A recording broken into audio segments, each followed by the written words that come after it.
How can you be a Christian and smoke cigarettes? But you see, sometimes the addictions we have, we have those addictions before we become a Christian, and we would hope that those addictions would fall at the feet of the cross when we become Christians, but we still have those things that hold us hostage, and we want to have released from it, but we just don't know how to deal with it. And here's the deal. If you are a Christian and you smoke, God understands the struggle you're going through.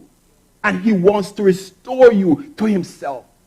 And I'm not saying smoking is the worst kind of sin there is.